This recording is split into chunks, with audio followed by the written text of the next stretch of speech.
Vinta Dugomg Bughaw is a very dark, very blue-leaning turquoise with a boatload of sheen, which really shows up in the shading.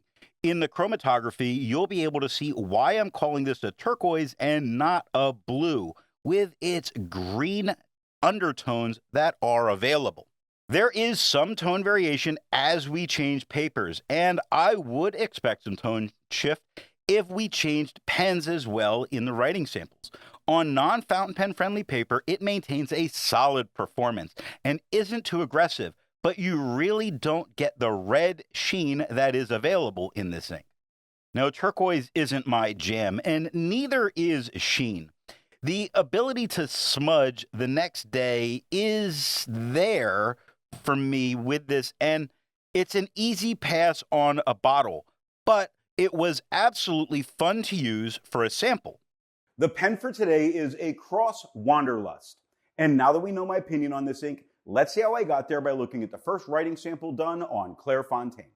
Setting the standard that we're going to be using for color comparison through the rest of it is this Clairfontaine. We get a nice, very dark turquoise that doesn't feather, doesn't spread. It does have sheen. That sheen does smear 24 hours later. I'm smearing it yet again, and I waited 48 hours to film this one just to see. Boy, the color's great. It's the smearing with the sheen that really bugs me. But I know that there's some real sheen lovers out there. There is some very slight tone variation that's more brought out by the sheen itself than by the ink. It does look very nice on the page. Looking at the back of the page, between the wiggling fingers, we see that we get no bleeding, no ghosting, and we'll have no problem writing back here. Vinta makes more than just one ink. So let's take a look at a few other inks from Vinta. Here is Vinta Ramblon. Here is Vinta Pilan Centos. Here is Vinta Mother of Pearl Nakar. The second writing sample is done in a Portage Reporter notebook. The tone on the page is a tiny bit lighter than it was with the Clairfontaine, but only a tiny bit lighter. It's not feathering and it's not spreading. It is smearing 24 hours afterwards. I did it to mathematicians on the second line because while I'm one, most people tend to hate us, so why not smear that word a little bit? We do get to see some shading going on. Take a look at study on the first line. By studying the Y, you see that that is darker than the rest of the word, just like the top of the T is a bit darker than the rest of the word. How is this possible? I think it's the sheen element that's really making that shade happen. But most notably about the color, while it is a little bit lighter, it's also a little bit more noticeably a turquoise and not a blue. Looking at the back of the page, we see that it does get kind of deep into the paper, but not the kind of deep that would probably stop most people from writing back here. I probably would write back here with a different ink, not this ink. It does have a little bit of ghosting going on, sure, but not like you can read it through the page. There's a lot to be learned by doing multiple chromatographies. The one on the left is done the way it's supposed to be done. A line of ink is put down to immediately put into water to show the separation of those colors making the ink. Now the one on the right is marked with a D. This is allowed to dry for 10 minutes before it's put into water. The third writing sample is done in a national brand Steno notebook. The tone on this paper is definitely shifted to a much more green-leaning turquoise. The reason for using this paper is to see if we can get any kind of that tone shift. It shows that this ink is a little bit more translucent than we would have expected, and that's the reason for the shifting of what's happening. It went from a very blue-leaning dark turquoise to a kind of green-leaning dark turquoise. Very interesting thing that happens with inks with this stuff. I just enjoy the hell out of it. No feather, no spread, great color. Yes, the sheen still comes through. Success, like on success on the second line, where the SUCC do not have the sheen, but the ESS do for me. I hope it comes through on camera, but I definitely see. If you're not seeing it, you're suffering when you look at suffering directly underneath that. That is almost all sheen to me here, looking at it with my naked eyeballs. Looking at the back of the page, we can see that it does get kind of deep into the paper, not the kind of deep that would stop you from writing on the back of the page, but the kind of deep that lets you know that, yeah, the page has been written on. So I wouldn't consider this too bad. Very light ghosting. I would continue writing back here without any kind of a problem.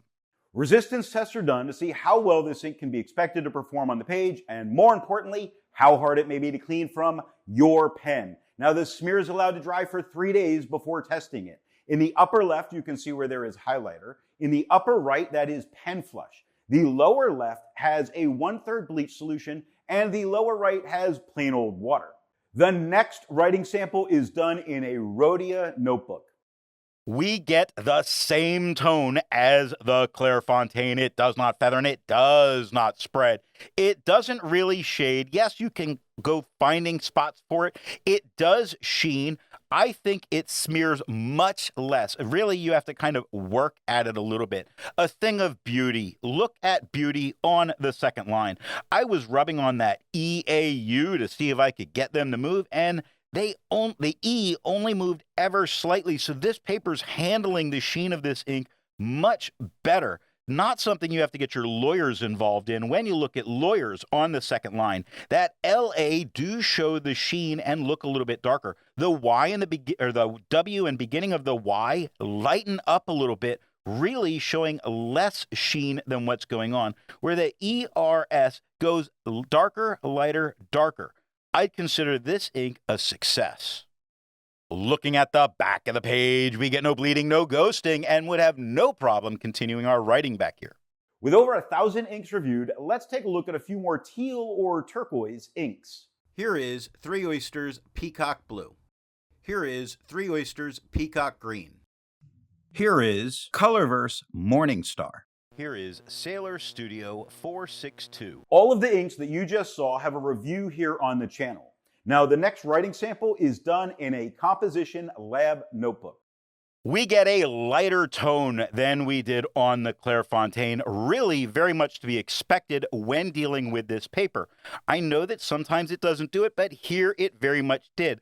Along with that lighter tone, it really has a very faint green lean to it. A beautiful green leaning turquoise on this paper. It doesn't feather, doesn't spread. It does have some spots of shading, or really what I think is the sheen coming through, to be judged by on the second line, where the J, U, and beginning of the D do not have the sheen coming, but the up and downstroke of the D into the Y, E, D at the end, all are showing it and show much darker. Really looks very nice on the page. Zero smudge on this paper, 24 hours, 48 hours.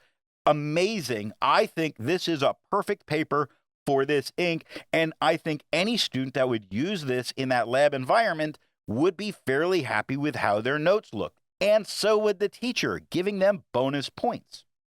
Looking at the back of the page, no bleeding, no ghosting, easily continuing those notes back here. Great use of paper space, and for that, I'm very happy. While it's nice to see inks that are in the same color family, I prefer to find inks that complement the color on the page. Here is Monteverde Kindness Pink. Here is Krishna Goldfish. Here is Noodler's Nightshade. Here is Pelican Edelstein Golden Barrel. The best way you can support this or any channel that you like watching is to alert the retailer of where you saw the product at time of purchase.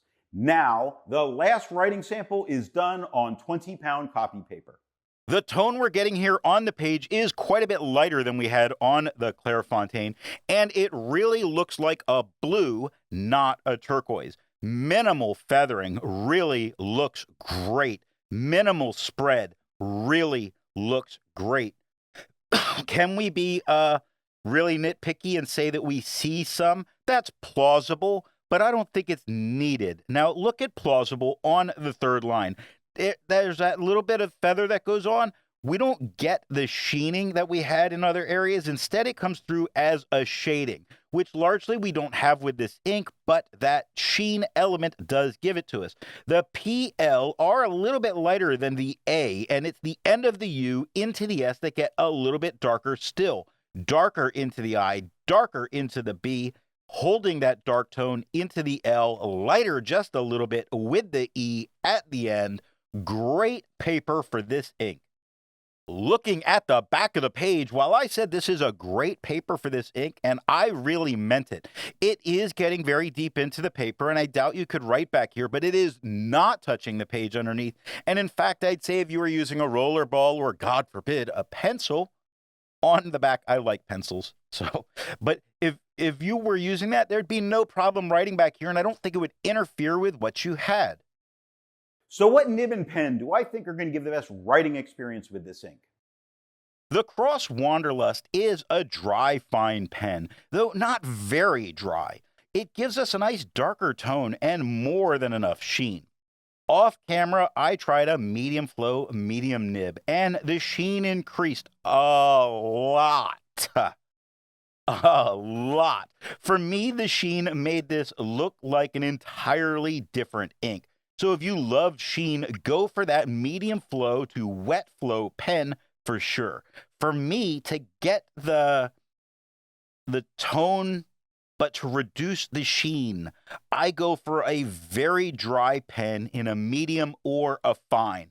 But this is a really great ink that I will likely never use again. It's kind of a shame, but it's the sheen thing that just tends to ruin it for me.